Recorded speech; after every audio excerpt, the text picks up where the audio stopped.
Astaghfirullah. Bismillahirrahmanirrahim. Assalamualaikum warahmatullahi wabarakatuh.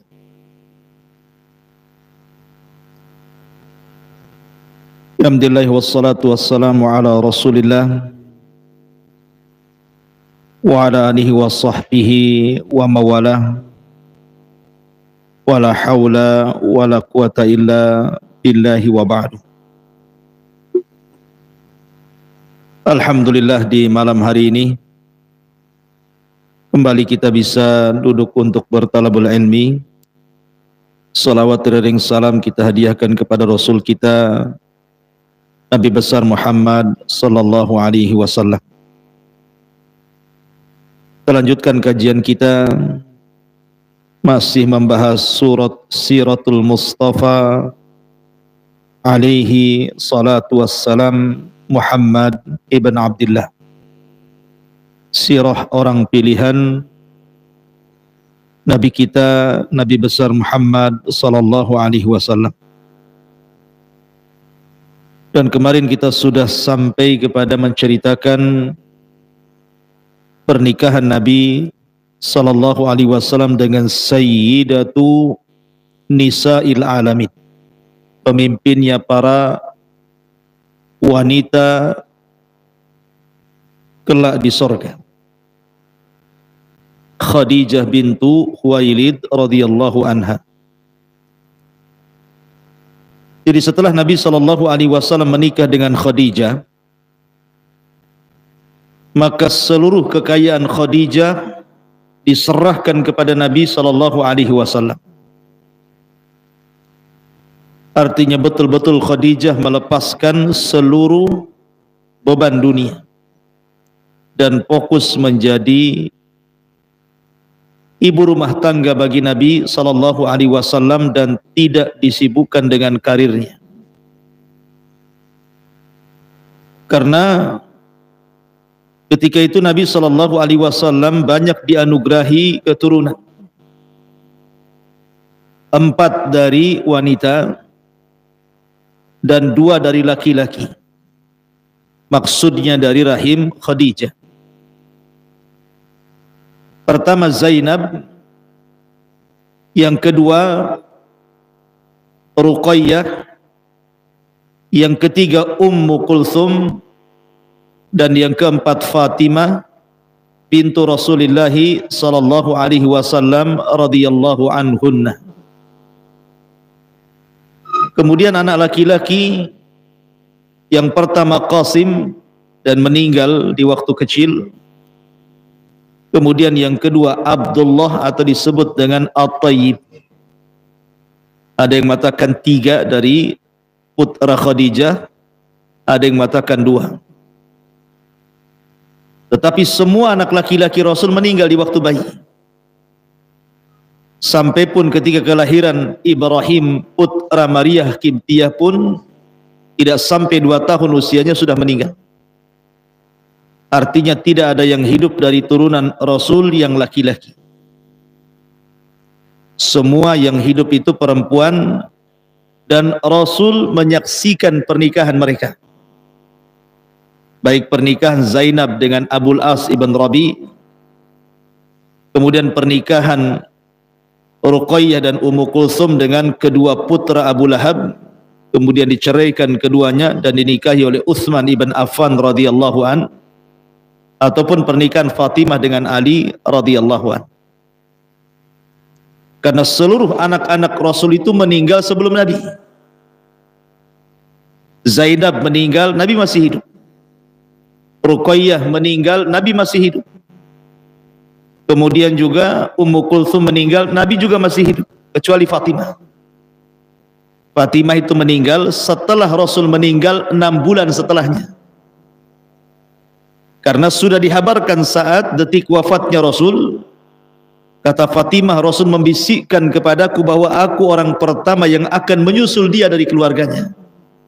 Makanya sepeninggal Rasul 6 bulan setelahnya Fatimah meninggal. Artinya semua putra Rasul meninggal sejak kecil, tapi anak perempuannya meninggal ketika sudah berumah tangga semuanya.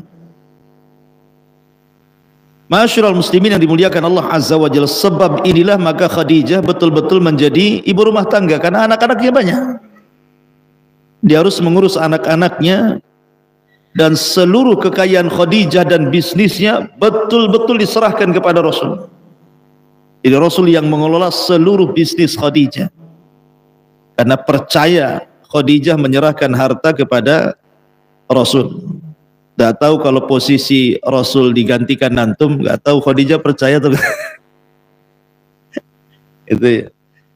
Ma'asyiral muslimin yang dimuliakan Allah Azza wa Jalla, karena banyak di zaman sekarang kalau menikah dengan janda kaya itu sebelum menikah sudah main notaris. Ini punya saya, jangan diganggu gugat. Yang itu punya kamu, ambil sana. Intinya bahwa Nabi SAW mulai memainkan menjadi seorang peniaga handal dan ulung. Disinilah Nabi SAW banyak kenal para pedagang-pedagang Arab, seperti Abu Bakar, Uthman, Abdurrahman bin Auf, Zubair, dan banyak sekali para peniaga hebat di zaman itu yang kemudian akhirnya berkawan dengan Rasul. Walaupun demikian, Nabi SAW masih tetap diberikan julukan oleh orang-orang Quraisy itu Shadiqul Amin.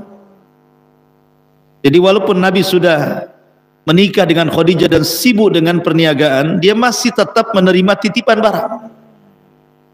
Jadi orang-orang Quraisy itu yang pergi takut uangnya hilang dititipkan di rumah Nabi, dititipkan di rumah Nabi, dan begitu seterusnya.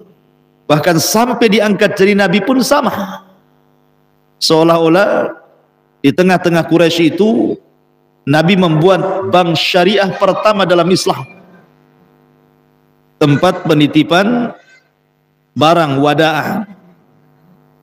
Ma'asyiral muslimin yang dimuliakan Allah Azza wa Jalla, sampai ketika usianya mendekati 40 tahun, 37 tahun kurang lebih seperti itu,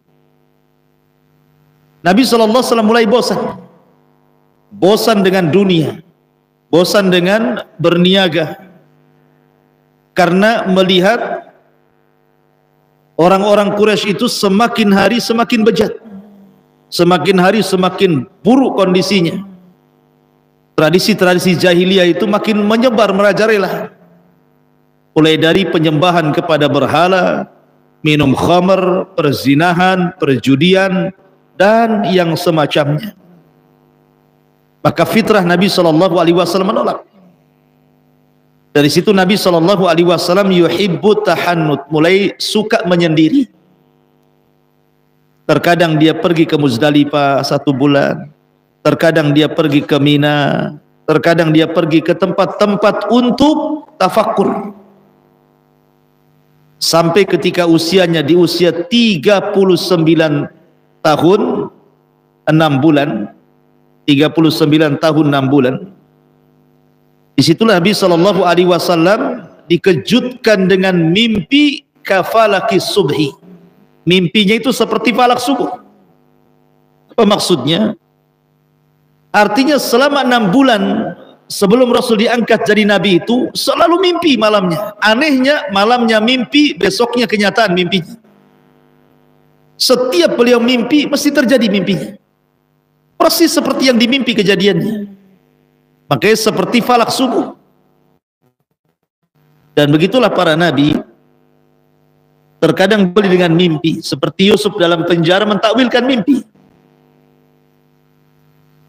Ibrahim alaihi salatu wassalam juga ketika mendapatkan perintah untuk menyembelih Ismail pun dimulai dengan mimpi, dan mengatakan kepada Ismail, ya bunai inni ara fil manami anni adzbahuka fangdur madza tara. Wahai anakku, semalam aku bermimpi aku menyembelih kamu, bagaimana pendapatmu? Dan mimpinya para nabi adalah perintah Allah dan wahyu. Jadi Nabi SAW sebelum diangkat menjadi Nabi dan Rasul dimulai dengan mimpi dulu, asik mimpi saja malamnya. Tapi anehnya mimpinya menjadi sebuah kenyataan. Malam mimpi, besoknya terjadi. Malamnya mimpi, besoknya terjadi. Dan itu selama 6 bulan. ketika genap usianya di 40 tahun, maka Nabi SAW bermimpi.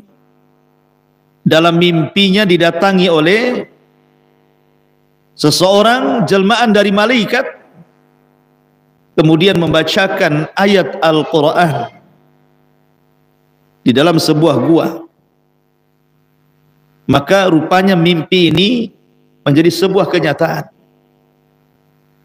Tepat di usia 40 tahun, Allah Subhanahu wa ta'ala memberikan nikmat kepada Rasul, nikmat yang sangat besar.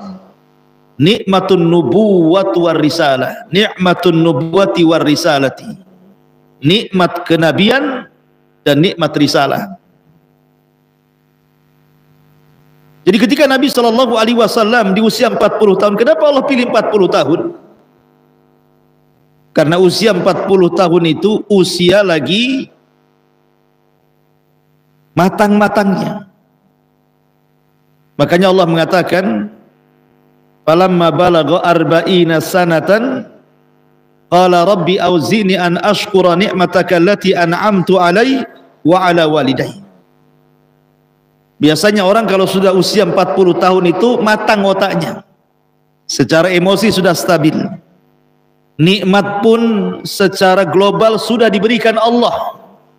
Karena biasa di usia 40 tahun itu sudah berumah tangga, di usia 40 tahun sudah punya anak, di usia 40 tahun biasanya sudah ada pekerjaan yang mapan, di usia 40 tahun sudah bisa merendahkan emosi, di usia 40 tahun bisa berpikir, bisa menimbang.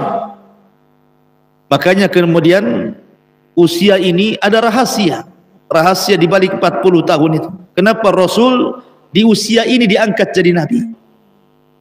Kan bisa saja Allah angkat di usia 30 tahun, di usia 25 tahun supaya lagi kencang-kencangnya kan gitu ya. Tapi tidak, Allah mengangkat Rasul di usia 40 tahun. Karena disitulah memang matang-matangnya usia manusia. Makanya penduduk sorga pun usianya antara 40 sampai 43 tahun kan. Sama dengan Nabi Isa bin Maryam ketika diangkat usianya berapa? 43 tahun. 33 tahun afwan. Jadi penduduk Nabi SAW diangkat menjadi nabi dan rasul di usia 40 tahun. Bagaimana kisahnya? Jadi suatu ketika Nabi SAW tepat di bulan Ramadan. Tepat di bulan Ramadan. Lebih tepat lagi di 10 akhir Ramadan. Lebih tepat lagi di tanggal-tanggal ganjil bulan Ramadan di 10 akhir Ramadan. Bisa 21, bisa 23, bisa 25, bisa 27, bisa 29. Nabi SAW sudah 1 bulan tahannud, beriktikaf di dalam gua yang disebut dengan Gua Hira. Disitulah Nabi SAW tafakkur. Tiba-tiba ketika dia sedang tafakkur, datang malaikat Jibril dalam bentuk manusia. Ingat, Jibril itu kalau datang menemui Rasul pasti akan berpenampilan dengan penampilan yang indah, yang bersih, yang tampan, yang ganteng supaya tidak menakuti. Masuk dia ke dalam gua, kemudian mengucapkan salam, assalamualaikum ya Muhammad. Nabi bingung karena Nabi tidak kenal dia. Layaknya antum kalau ketemu kawan, kemudian salaman, assalamualaikum, salaman, kemudian antum pelukan. Maka Jibril tiba-tiba setelah salaman memeluk Nabi SAW dengan sangat erat sekali. Kemudian Jibril mengatakan di telinga Rasul SAW, Iqra ya Muhammad. Iqra ya Muhammad. Baca wahai Muhammad. Nabi ini ummi, tidak bisa baca, tidak bisa nulis. Maka Rasul mengatakan, ma'ana biqari, aku tidak bisa baca. Tapi Jibril kemudian kedua kalinya menyebut Iqra dengan mengeraskan lagi pelukannya dan mengatakan, Iqra ya Muhammad. Rasul tetap mengatakan, ma'ana biqari. Yang ketiga kalinya Rasul makin menekan pelukannya sehingga Rasul keluar keringatnya karena ketakutan dan mengatakan, "Iqra ya Muhammad." Nabi sallallahu alaihi wasallam mengatakan, "Ma ana biqari." Subhanallah, sayyidul malaika memeluk sayyidul anbiya'i wal mursalin. Kedua pemimpin langit dan pemimpin bumi berpelukan di sini. Pemimpin para malaikat Jibril, sayyidul malaika, dan pemimpin para nabi, pemimpin para rasul, bahkan pemimpin manusia adalah Nabi sallallahu alaihi wasallam. Dua pemimpin sedang berpelukan. Sangat indah sekali. 3 kali Jibril mengatakan ma'an Iqra, dan Rasul 3 kali pula mengatakan ma'ana biqari, ma'ana biqari. Akhirnya Jibril pun kemudian mentalkinkan kepada Nabi sallallahu alaihi wasallam, "Iqra bismi rabbikal ladzi khalaq, khalaqal insana min 'alaq, Iqra wa rabbukal akram, alladzi 'allama bil qalam, 'allamal insana ma lam ya'lam." 5 ayat dalam surah Al-Alaq. Inilah 5 ayat pertama kali turun kepada Rasul dari surah Al-Alaq, yang sebelumnya belum pernah Quran turun kepada Nabi sallallahu alaihi wasallam, dan itu peristiwanya tepat di malam Lailatul Qadar. Makanya Allah Subhanahu wa taala berfirman, "Inna anzalnahu fi Lailatul Qadar." Sesungguhnya kami turunkan Al-Quran di malam Lailatul Qadar. Ada yang mengatakan maksudnya turunnya Al-Quran di malam Lailatul Qadar itu maksudnya secara jumlah keseluruhan 30 juz dari Lauhil Mahfud ke Baitul Uzza di langit pertama. Tapi ada juga yang mengatakan bahwa yang dimaksud awal mula turun Quran surah Al-Alaq itu di malam Lailatul Qadar. Adapun ayat-ayat yang lain ya disesuaikan dengan peristiwa dan kejadian. Tapi yang pertama kali turun kepada Rasul di malam Lailatul Qadar. Makanya Allah Subhanahu wa taala mengatakan, "Syahrul Ramadhan alladzi unzila fihil Qur'an." Bulan Ramadan itu bulan diturunkan Al-Qur'an, dan lebih khusus lagi malam Lailatul Qadar. Karena malam Lailatul Qadar itu malam Lailatun Mubarak, malam yang penuh dengan berkah. Ma'asyiral muslimin yang dimuliakan Allah Azza wa Jalla. Maka Nabi sallallahu alaihi wasallam ketika kemudian Jibril membacakan kalimat Iqra, Iqra bismi rabbikal ladzi khalaq, Rasul ikut-ikut membaca Iqra bismi rabbikal ladzi khalaq, khalaqal insana min 'alaq. Maka Rasul cepat-cepat mengikuti gerakan Jibril. Maka Allah Subhanahu wa taala memerintahkan Rasul untuk tidak mengikuti ucapan Jibril, la tuharrik bihi lisanaka lita'jala bi. Jangan kau tergesa-gesa, dengarkan saja gitu. Enggak usah mengikuti Jibril, satu ayat kau ikut satu ayat karena takut lupa. Karena Allah Subhanahu wa taala kumpulkan Al-Qur'an itu ke dada Nabi sallallahu alaihi wasallam. La tuharrik bihi lisanaka lita'jala bi, inna jama'na 'alaika Qur'ana. Ma'asyiral muslimin yang dimuliakan Allah Subhanahu wa taala. Setelah turun surah Al-Alaq 5 ayat pertama ini, resmilah Rasul diberikan SK dan didaulat menjadi seorang nabi. Nubbi'a bil Iqra wa ursila bil Mudaththir. Maka dia diangkat menjadi nabi dengan turunnya surah Iqra atau Al-Alaq. Setelah kejadian ini, Nabi sallallahu alaihi wasallam ketakutan manusiawi.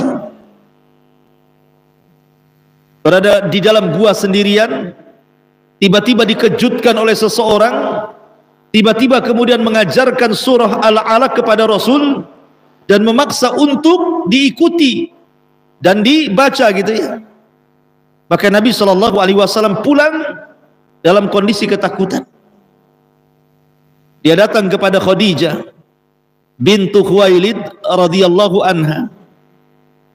Kemudian mengatakan kepada Khadijah, "Ya Khadijah, ya Khadijah, zammiluni zammiluni."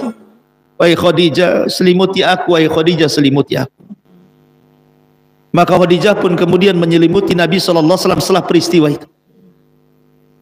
Kemudian Khadijah memberikan ketenangan kepada Nabi sallallahu alaihi wasallam karena begini, coba kondisinya berada di atas ketinggian. Gua Hira itu kan di atas bukit, Mekah di bawah. Dia di atas bukit. Dari gua itu nampak Mekah.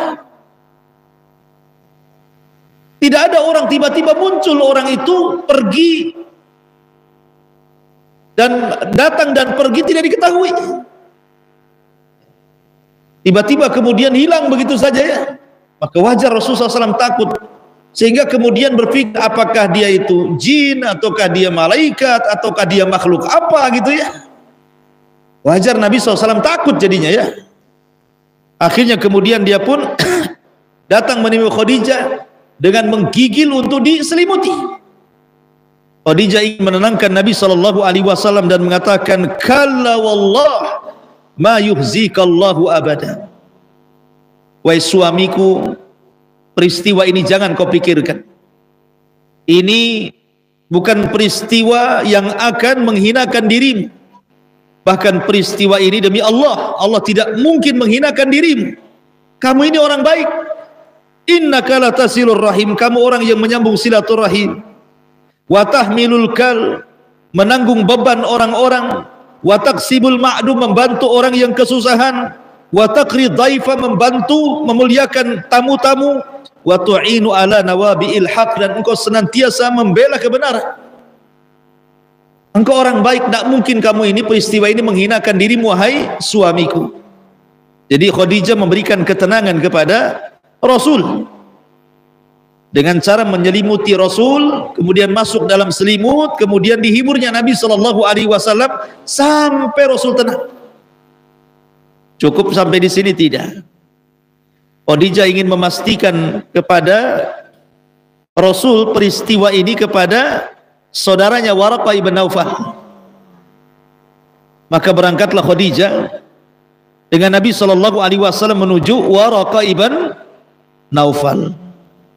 Waraqah ibn Naufal ini seorang hanif yang mengikuti ajaran Ibrahim alaihi salatu wassalam, dan dia masuk agama Nasrani dan memperdalam Nasrani sehingga dia tahu, paham tentang kenasranian.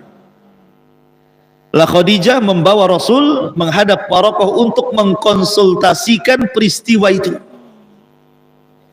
Datanglah Nabi SAW kepada Waraqah ibn Naufal dan juga Khadijah. Kemudian mulailah bercerita tentang peristiwa ini. Rasul menceritakan kondisi mulai dari sering mimpi, kemudian mimpinya seperti falak subuh, kemudian sampai dia tahannut di gua, tiba-tiba datang orang kemudian membaca surah Iqra bismi rabbikal ladzi khalaq, khalaqal insana min 'alaq, Iqra wa rabbukal akram alladzi 'allama bil qalam 'allamal insana ma lam ya'lam. Ketika Rasul membaca 5 ayat surah Al-Alaq, tiba-tiba Waraqah ibn Naufal menangis. Kemudian Rasul mengatakan, kenapa saudaramu menangis wahai Khadijah? Kata Khadijah, biarkan saja, nanti dia akan mendatangkan dengan kabar yang telah terjadi dengan. Maka tiba-tiba kemudian Waraqah ibn Naufal mengatakan, wahai ibna ammi, wahai anak pamanku, maksudnya Khadijah ya. Sesungguhnya suamimu ini, maksudnya Nabi SAW, dia diangkat menjadi nabi. Dia akan diangkat menjadi nabi. Dan kelak kalau Allah Subhanahu wa taala sudah mengangkat dia jadi rasul, maka dia akan dikeluarkan oleh kaumnya. Nabi kaget ketika Waraqah mengatakan dia akan dikeluarkan dari kaumnya. Rasul langsung menyela-nyela, awa mukhriji qaumi, wahai Waraqah, apakah kaumku akan mengusir diriku padahal aku ini ibnul Arab, saya anak dari pemimpin Arab Abdul Muttalib, kenapa saya dikeluarkan, kenapa saya diusir gitu ya. Maka Waraqah mengatakan, ya Muhammad, apapun yang kau bawa atau siapapun yang membawa apa yang kau bawa, kecuali pasti akan diusir, kecuali pasti akan dibunuh, kecuali pasti akan disakiti. Tetapi tenang, Allah Subhanahu wa taala akan menjagamu. Kata Waraqah, seandainya laitani akunu hayyan id yukhrijuka qaumuk, kalau seandainya aku masih hidup wahai Muhammad ketika kaum mengeluarkan kamu dari Mekah ini, apa kata Waraqah ibn Naufal, tentu aku yang akan terdepan menjadi pembela dirimu. Dari sini menunjukkan bahwa Waraqah ibn Naufal beriman kepada Nabi SAW, karena dia berjanji kalau seandainya ketika Allah mengutus engkau menjadi Nabi dan Rasul dan kau mengeluarkan dirimu dari kaummu ini, maka saya akan membelamu. Menunjukkan Waraqah beriman dengan Nabi SAW. Sehingga ada khilaf para ulama tentang siapa yang beriman dari kalangan orang dewasa. Ada yang mengatakan Waraqah, ada yang mengatakan Abu Bakar Siddiq radhiyallahu anhu. Ma'asyiral muslimin yang dimuliakan Allah Azza wa Jalla, maka dari sini Khadijah dan Rasul sallallahu alaihi wasallam mendapatkan maklumat dari Waraqah bahwa suaminya akan diangkat bukan hanya jadi nabi tapi jadi rasul. Maka hari pertama lewat setelah konsultasi kepada Waraqah, hari kedua, hari ketiga, 1 minggu, 1 bulan, Nabi SAW kemudian balik lagi ke gua, tidak tampak juga Jibril datang lagi. Bulan kedua tidak juga Jibril datang. Bulan ketiga Jibril tidak datang lagi. Bulan keempat, bulan kelima, sampai bulan keenam, 6 bulan setelahnya Nabi mulai sempit dadanya. Sehingga mungkin bahasa kita, betul tuh Waraqah ini cerita nih, nah gitu loh bahasa kitanya. Jangan-jangan dia buat cerita saja kata. Karena Jibril cuma 1 kali, habis itu datang lagi, sesak dada Nabi. Sampai ada dalam sebuah asar itu, saking sesaknya dada Nabi, Nabi sampai naik ke atas bukit dan hampir bunuh diri.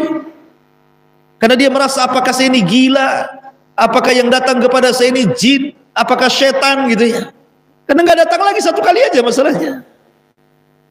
Tetapi riwayat asar tentang Rasul akan terjun dan bunuh diri, ya sebagian ulama juga ada yang mengkritik, tidak benar kisah itu. Tapi ada juga yang menetapkan karena ada asar. Tiba-tiba ketika Nabi SAW naik ke atas bukit, sudah sesak di dadanya, dari langit tiba-tiba ada yang memanggil dia, ya Muhammad, ya Muhammad, irfa ra'sak, wahai Muhammad, angkat kepalamu. Ketika dia mengangkat kepala, rupanya Jibril datang dalam bentuk asli. Kalau pertama kan dalam bentuk manusia nih, ini dalam bentuk asli, sedang duduk di antara langit dan bumi, terbentang 600 sayap, yang 1 sayap sadal ufuk. Sadal ufuk itu artinya panjangnya mulai terbenam sampai terbitnya matahari. Jadi kalau kita melihat ke depan sayap Jibril, melihat ke belakang sayap Jibril, ke samping kiri kanan sayap Jibril, seolah-olah langit ditutupi oleh sayap Jibril. Dan tidak ada yang mengetahui tentunya kecuali Rasul. Yang diperlihatkan Jibril menampakkan dalam bentuk asli, memiliki 600 sayap dan sangat besar sekali, dan memanggil-manggil Nabi SAW. Sontak saja Rasul makin takut. Ketemu orang dalam gua saja sudah takut, macam mana pula ketemu Jibril dalam bentuk rupanya yang asli. Ibaratnya antum datang ke hutan Jabal Uhud sana, ketemu dinosaurus kan, itu apa enggak minggat? Tungganglah, jangan dinosaurus lah, ular sawah saja tuh udah ketakutan. Jangan ular sawah, ada orang yang takut kecoa, ikhwan. Ada kecoa terbang di rumah, takut ngambil sapu. Bukan kecoa yang diperang itu, listrik kena perang sama dia, sama gagang sapu saking takutnya. Ini yang ditampakkan makhluk besar. Lari Nabi SAW, Jibril terus memanggil-manggil, ya. Masyarul muslimin yang dimuliakan, sampai akhirnya dia sampai di rumahnya, kemudian pintu tidak tertutup, langsung masuk ke kamar. Kemudian dia memanggil-manggil Khadijah, dathiruni ya Khadijah, dathiruni, aina Khadijah, di mana Khadijah, sambil menggigil ketakutan. Kemudian mengambil selimut, masuk ke dalam selimut. Rupanya Jibril, suaranya masuk ke dalam selimut. Ya ayyuhal muddathir qum fa'anzir wa rabbaka fakabbir wa thiyabaka fatahhir war rujza fahjur wa la tamnun tastakthir wa li rabbika fasbir. Turun surah Al-Mudaththir. Di balik selimut, ya ayyuhal muddathir, hei orang yang berselimut, lagi ketakutan dia, disuruh berdiri coba kan. Dia ada takut, Rasul takut menghindari Jibril masuk ke dalam selimut. Karena kenapa berselimut? Selimut ini minimalnya mengurangi rasa takut, ikhwan. Antum kalau takut ambil selimut itu kurang takutnya, itu bisa mengurangi rasa takut. Tiba-tiba kemudian suara Jibril masuk pula ke dalam selimut kan. Hei orang yang berselimut, jangan tidur, berdiri, fa'anzir, berikan peringatan kepada manusia. Fa'anzir wa rabbaka fakabbir, dan bertakbirlah kepada Rabbmu. Wa thiyabaka fatahhir, sucikan, bersihkan pakaianmu. Wa li rabbika fasbir. Jadi Allah Subhanahu wa taala turunkan surah Al-Mudaththir ketika Rasul berada dalam selimut itu. Maka dengan turun surah 5 ayat surah Al-Mudaththir yang sebelumnya 5 ayat surah Al-Alaq, dari sinilah Rasul didaulat menjadi Rasul. Karena diangkat jadi Nabi dengan turun surah Al-Alaq, diangkat menjadi Rasul dengan turun surah Al-Mudaththir. Nubbi'a bil 'alaq wal ursila bil mudaththir. Lalu apa bedanya surah Al-Alaq dengan surah Al-Mudaththir itu? Kenapa Al-Alaq mengangkat Rasul jadi Nabi, kenapa pula Al-Mudaththir mengangkat Rasul jadi Rasul? Karena dalam surah Al-Alaq belum ada perintah menyampaikan. Dalam surah Al-Alaq itu hanya perintah belajar. Iqra, baca. Dan baca itu alat belajar. Orang cerdas karena baca. Belum ada perintah menyampaikan kepada manusia. Makanya belum jadi Rasul. Tapi surah Al-Mudaththir ini sudah perintah. Fa'anzir, berdiri, berikan peringatan kepada manusia. Ketika ada perintah itu, jadilah dia Rasul.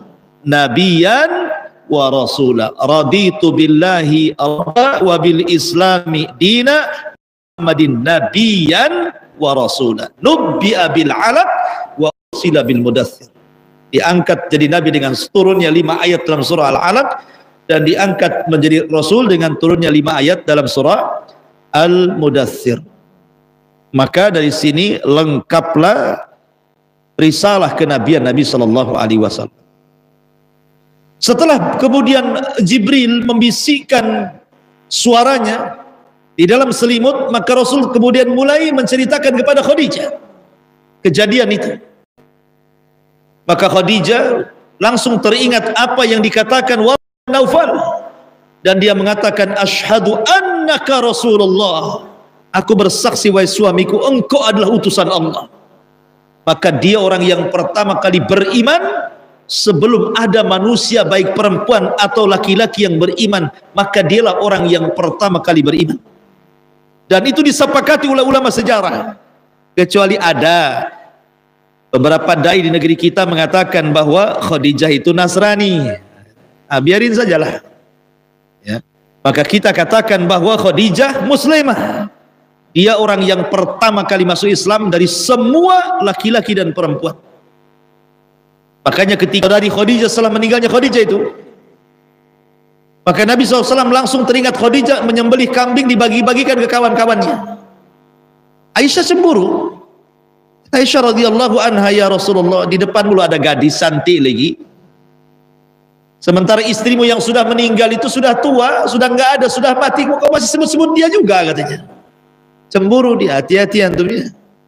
Antum kalau pernah beristri kemudian meninggal pula istri antum, jangan diaminkan. Kemudian setelah itu menikah lagi, jangan ceritakan kebaikan istri antum yang sudah meninggal ke istri yang kedua yang masih hidup. Itu mengundang cemburu.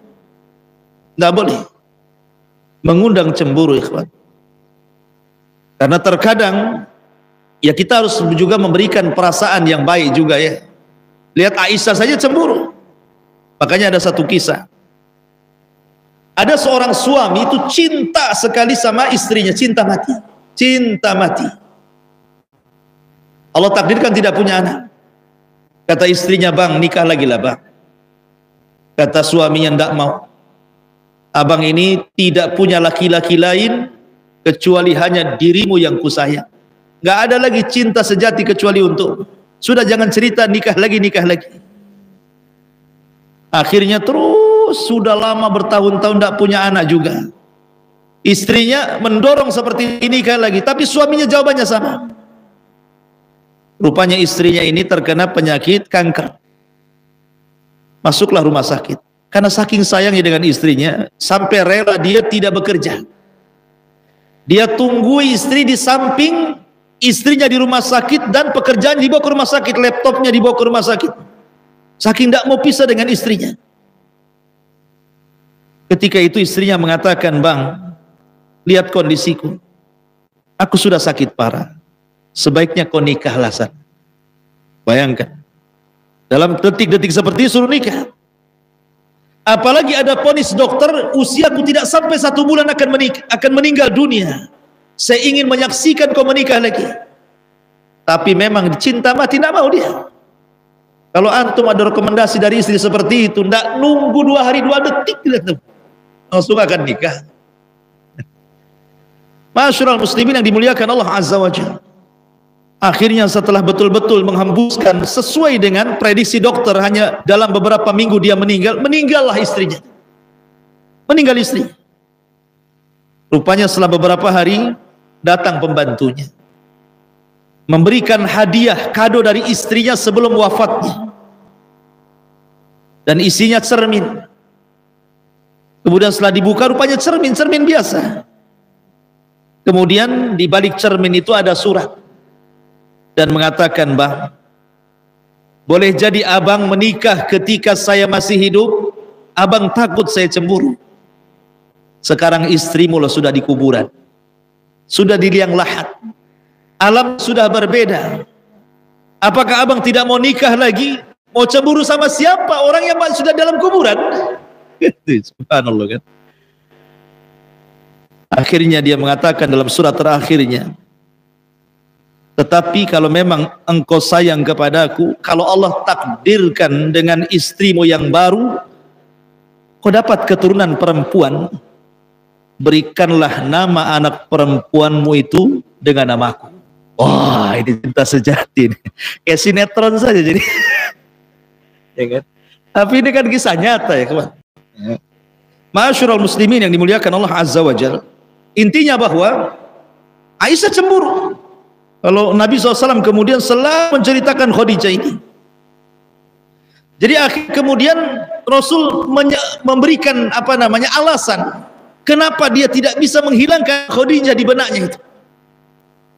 Sini Aisyah, saya kasih tahu ya. Kemudian Rasul mengatakan, sesungguhnya Khadijah wanita yang pertama kali beriman sebelum ada manusia yang beriman. Khadijah wanita yang pertama kali menginfakkan seluruh hartanya di tengah-tengah manusia bakhil.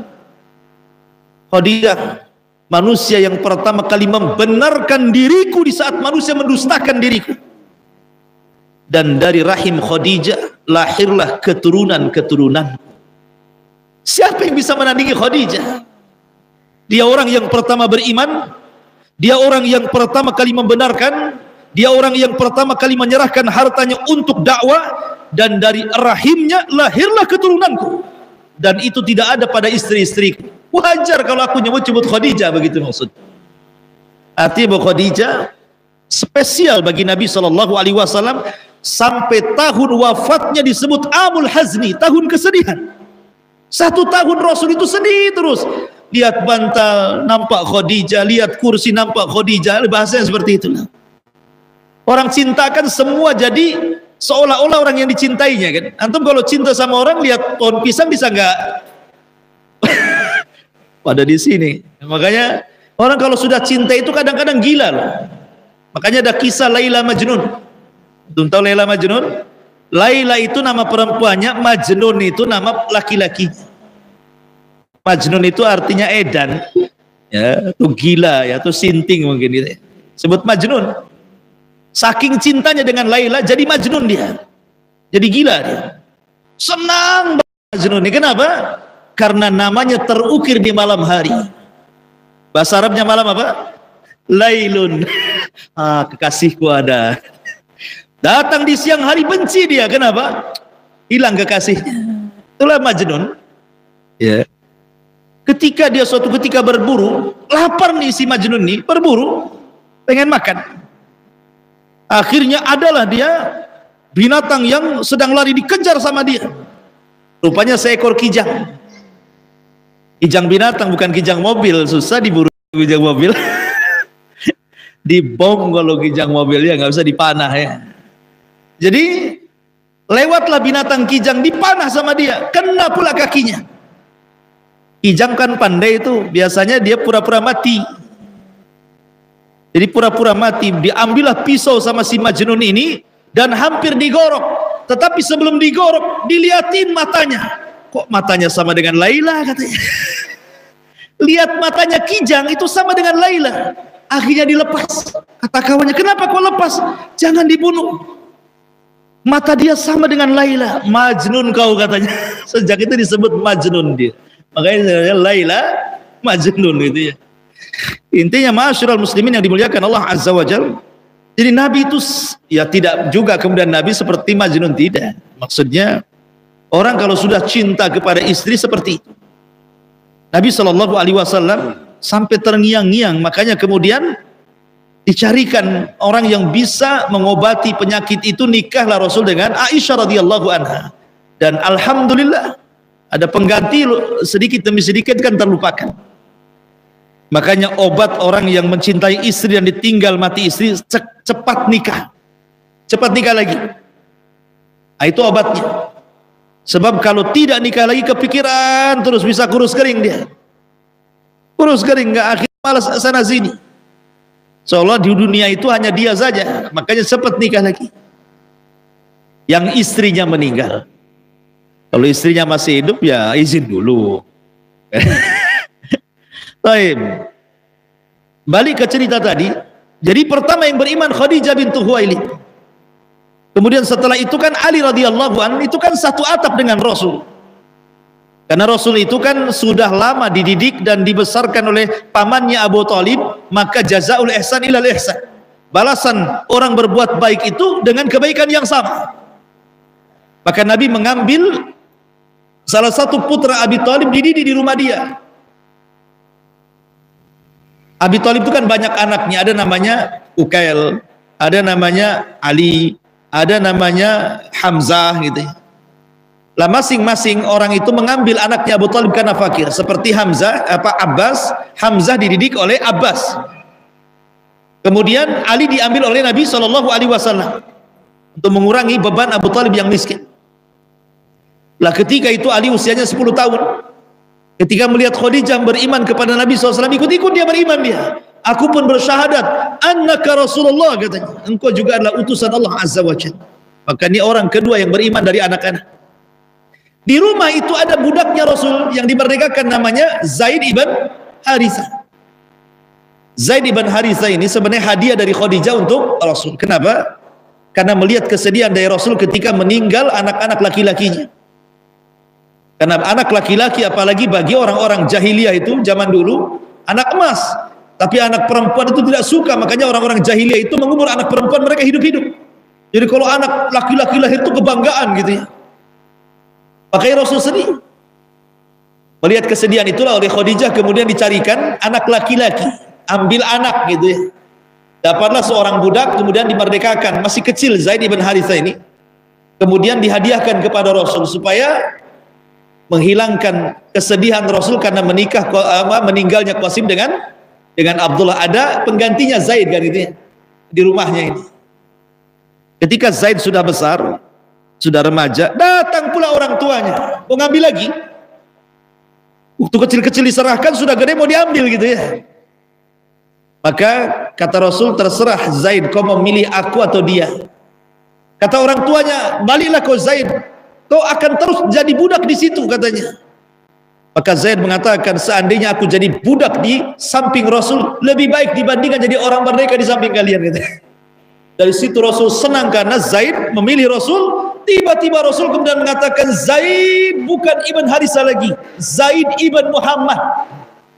Langsung dinasabkan kepada dirinya. Dan orang-orang pun akhirnya dikasih tahu bahwa Zaid ini anaknya Muhammad. Turun surah Al-Ahzab membantah Nabi SAW, ma ja'alallahu ad'iyaakum abna'akum. Tidak boleh bapak-bapak angkat menasabkan anak angkat kepada bapak angkatnya. Ud'uhum li'abaihim wa aqsatu indallah. Kembalikan nasab bapaknya, itu lebih adil di hadapan Allah. Akhirnya tidak jadi. Diambil lagi, bukan Zaid bin Muhammad, dibalikin lagi di Zaid bin Harithah. Lah Zaid bin Harithah ini orang ketiga yang beriman di rumah Nabi SAW.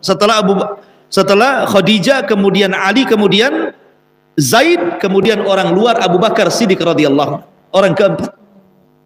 Dari Abu Bakar inilah masuk Islamlah Utsman bin Mad'un, Utsman bin Affan, Zubair, macam-macam. Nanti kisahnya ada sendiri bagaimana permulaan dakwah Nabi SAW di permulaan Islam. Karena sudah Isya juga. Dan sudah azan, ya kita tutup. Mudah-mudahan ada manfaatnya. Subhanakallahumma bihamdika asyhadu an la ilaha illa anta astaghfiruka wa atubu ilaik. Allahu taala alam. Assalamualaikum warahmatullahi wabarakatuh.